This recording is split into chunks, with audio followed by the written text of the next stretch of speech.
All right, thank you everyone for joining. My name is Chad Bowling, and with us today we have Mitch Herget. He is the consultant with the state of Wyoming.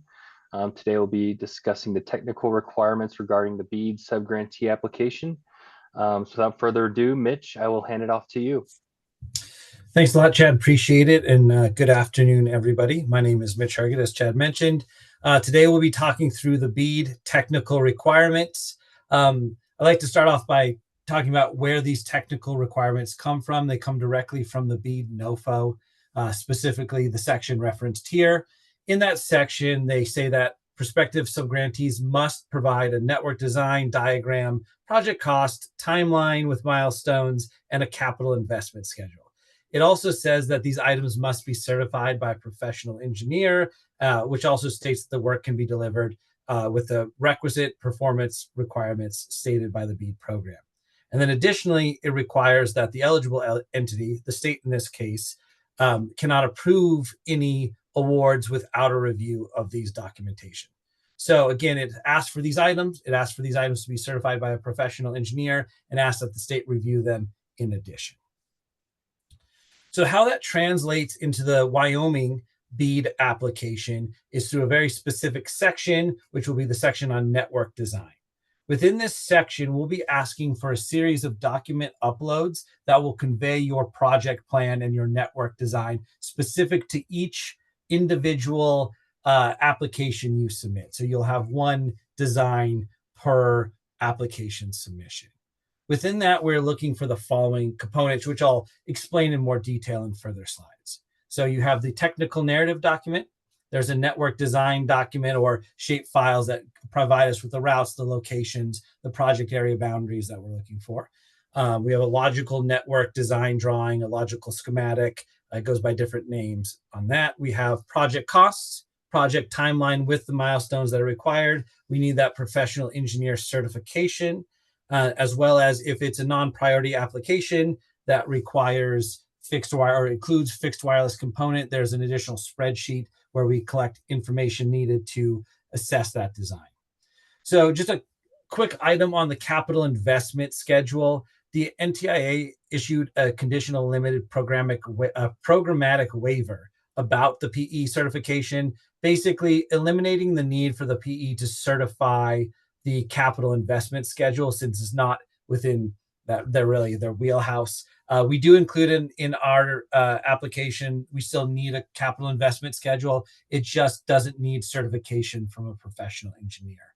This programmatic waiver also just clarified that you do not need a PE certification from a engineer certified in Wyoming. It could just be a valid license from any of the eligible entities across the program.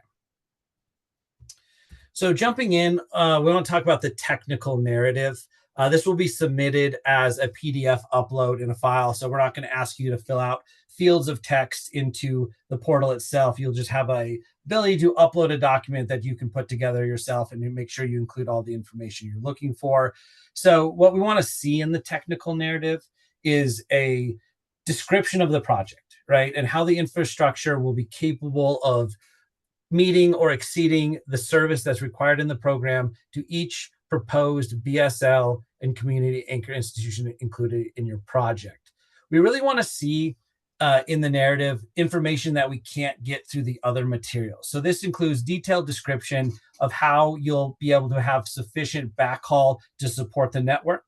We'd like to get an explanation of the subscriber take rate as well as your anticipated level of oversubscription based on your overall network capacity. We would like to see a discussion on network scalability in the event that your take rates are higher than you anticipated, which may be a good thing, but we want to just understand how it can meet capacity across the board given higher than maybe anticipated level of subscribers. Then additionally, just would like some details on what the network looks like. So how is it deployed using industry best practices? Or is it aerial, underground, some combination estimated? And for the types of construction you're looking to do, is it within conduit? How far apart are the access points proposed to be? Just some additional information that will help us understand what that deployment looks like. Additionally, with the technical narrative, this may be a great opportunity for you to provide information to the program that's not asked for explicitly in the other documents that I'll be addressing here, but it sort of serves as a catch-all. If there's additional information you want to convey to the program, this would be a good place to do that. And I'll touch on that as we go through some of the other documents. Next would be the network design submitted as shapefiles. We'd like to see individual shapefiles for all of the BSLs you're proposing to serve, the community institutions proposed to be served by the project, as well as all broadband infrastructure, which includes routes, potentially towers and access points in a fixed wireless network, in the relative location, so we can understand what the design looks like from a routing perspective and understand that it is going to serve everyone that you're obligated to do. Additionally, we'd like to see a project area polygon just to encompass the infrastructure, BSLs, and community anchored institutions. That's more for informational purposes on our end. Your actual commitments need to be tied to the FCC location IDs, community anchored institution IDs that you're proposing within your project. The official data for the BSLs, the community anchored institutions, will be made available by WBO. There's going to be a presentation later, another technical assistance presentation later, where we go through the deep dive of how to work through the portal, as well as how to pull this information down from the state sources. One of the things we'd like to have in the data you're providing us is just some clear kind of guidelines for how it comes in. We'd really just like to see one singular line route for representative of all infrastructure. We're not asking for you to do full engineering designs as part of this application submission. We need a proof of concept. We need to show that you understand what you're getting into. And so having lines around the routes that you're looking to go through is what we're expecting. We don't need individual layers for fiber and handholds and conduit. We just want to understand where the routes will be deployed, or your estimation of where they'll be deployed. Again, I think I already mentioned about the boundary polygons. Again, we're just looking to get some discrete general service area for those. But again, your commitments are tied to the individual FCC location IDs and community anchored institutions. Moving on to the logical network design. So this is not just another picture of the routes. This is a illustration of how the network functions, from where the internet service comes to the backhaul into your CO or COs, and then how it's distributed through the various service areas or FDC cabinets, all the way down to layers of what sort of PON technology you may want to deploy to the last mile, or whatever your final last mile deployment looks like. As part of what we'll provide applicants for this is we'll have a sample of what we are envisioning a logical network diagram to look like. I think for most of you that participated in the Wyoming CPF program, a lot of those submissions of the logical diagram was what we're looking for. So this will just be a guideline for those that may not be sure what we're asking for in this. We'll just give you a visual image of what that looks like. But I think it's really important in that document to clearly describe all the information that we are requesting, which is a good segue. Along with the application document, the state will be publishing a full application guidance document, which should speak through every question on the application and provide detail as for what the applicant should be providing for each of those submissions or responses to the questions. That should be a very useful tool for you when you're looking to respond to the various questions throughout the entirety of the application, just not the technical section. So we would hope to provide sufficient direction through that user guide to help explain what we need to see in the various uploads. And to that point, when you're thinking about your individual responses and your uploads, I would try very hard to look at everything that it's asking for and respond to those individual items. What we've seen in the past is some applicants will clearly say, repeat what's phrased in the application guide and then have a response to it. So it's very clear that they are meeting those needs. I'm not saying you have to do it that way, but that will just help facilitate a quicker review of some of the items we're looking for. Moving on to the project costs, this will be submitted as a spreadsheet. So what we're looking to do here is provide applicants with a standardized template to upload their project cost information. We would like to see this as a way to make sure we get a uniform response from applicants and that the review process is as efficient as possible and as accurate as possible. Most of you that participated in the CPF program had some version of a spreadsheet that came in with detailed cost for your project, which is very useful. We're not asking for anything different from that. We are just giving you a template to fill that out with some additional features. And I'll talk about that a little bit more on the next slide. I think what's really important for us is that the cost estimation that comes in has enough granularity and detail so that it demonstrates your understanding of the project and the costs that are going to be associated with it. Additionally, we need that detailed itemization so that we can verify the eligibility of the cost that you're proposing. With that, we are offering the template, as I mentioned. It will be a blank template, and we're also going to upload a sample project that is filled out with all of the items to give you an idea of what we're looking for across the various items. And for each individual line item, we're giving you the flexibility on how you want to present that. Some people get very granular, breaking out labor per directional boring or trenching or aerial attachment, separating out the materials, the number of handholds and specific types of conduit they're going to use. Other people have procurement processes that combine some of that when they do their procurement for contractors. So we're not trying to dictate how you present these cost items. More detail is always better, but within each cost detail you provide us, we'd like to see the following things, which is a simple description of the cost item. We'd like to see the cost category that item falls into. The document breaks out each of the costs into some specific fields that will ultimately roll up into your pro forma and your other cost documents that you provide us. So there are, administrative and planning category. There is a design engineering and detailed engineering category. There's going to be permitting, make ready, network deployment, which is construction. There's equipment procurement, materials procurement, as well as other categories that are relevant to a construction project. So in addition to that, we'd like you to break out the unit type. These could be feet, each, hours, etc., depending on what you're looking for. It could be hours of in-house labor for engineering. It could be what your engineering contractor has quoted you on a per foot basis to do the engineering, or what you estimate they will. It could be each individual handhold. You get to dictate what those are. You give us the unit type, the quantity that you're anticipating in your project, and that relative unit cost as well.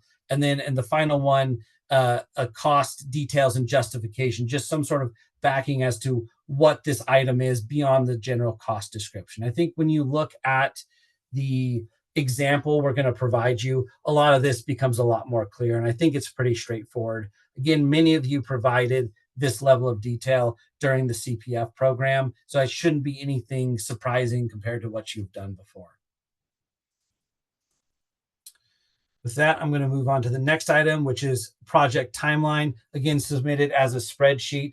We are again providing a standardized template for you to use and upload. It's going to have some key milestones that we need to record as part of the BEAD program. So again, planning, engineering, permitting, make ready if applicable.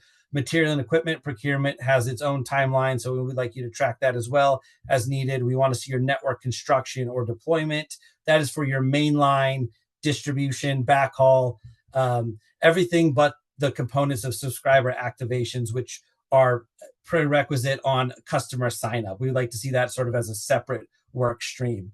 What we've seen in some places in the past is we know that customer activations happen well beyond the life of your program or your commitment and reimbursement for BEAD. So we want to make sure that you only include activities that you're looking for reimbursement on from the program.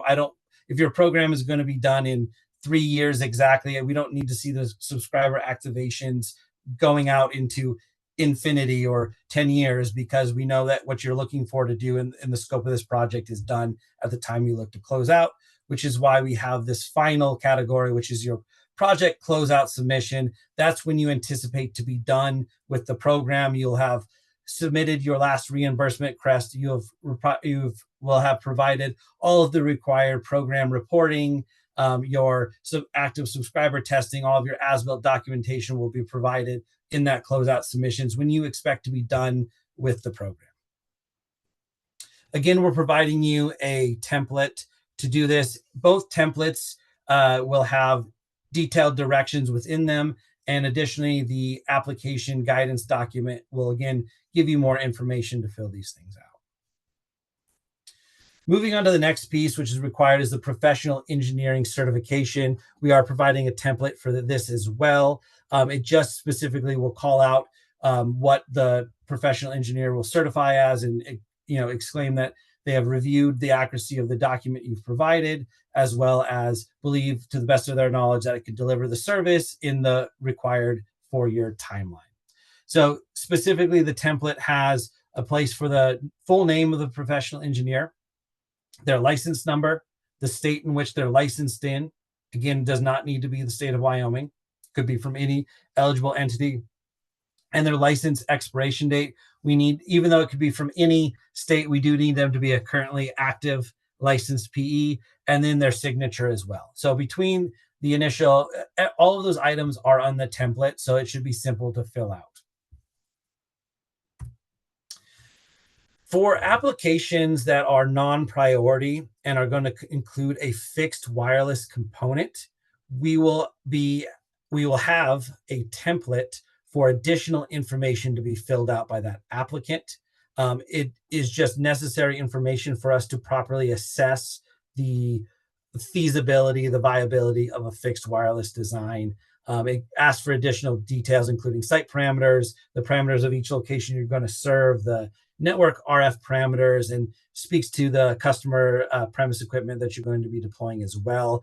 For those of you that participated in the BEAD challenge process and validated your existing fixed wireless infrastructure, this should look very similar to that specific spreadsheet that you've used in the past. With those non-priority applications, we are still looking for all of those additional things that I've gone through. This is just an additional document that goes into a non-priority application with a fixed wireless component. Additionally, based on some new guidance that have come out from NTIA and alternative technology, and the process in which the state will have to go through in order to make awards for those, the main round application will include the ability for alternative technology applications. That will include a fixed wireless or unlicensed fixed wireless component, which will involve a spreadsheet that is the same or very similar to the one I mentioned on the previous slide. And then we'll also be looking for any satellite provider to provide additional information through a template provided by the state as well. And those details will be fleshed out in the application guidance as well as the presentation of that template document. So as I mentioned earlier, we do need those documents, as noted in the NOFO, to be certified by a professional engineer that reviews those documentation and approves it. Additionally, we'd like to have some certifications from the company themselves, so the authorized organizational representative. These certifications just are to certify that you'll comply with the BEAD program and its requirements. A few samples of them are listed here on the screen, but basically each of these certifications is in line with what the BEAD NOFO is requiring, and it's just to make sure that the applicants themselves have read and understand the requirements that is in the NOFO, as well as what the state has published in their IPv2. And before I dive into questions, I'm going to just slide right ahead to this slide. We are here today on the 19th, the technical requirements presentation. Monday on the 23rd, we're going to have another one that talks about grant project areas and selection. I think that's going to be a very important webinar for you to attend, as well as we have subsequent ones of the scoring criteria, financial capability. Another really important one is the application portal deep dive on October 14th, and then some generic Q&A questions on November 4th. So I just want a reminder that there's additional webinars coming up that you should be aware of. With that, I'm going to switch back to the question slide, and then I think I'm going to take it off screen share, and then we can answer any questions that anyone may have. I didn't see any questions that have come through so far. We can give it just another couple of seconds in case they are.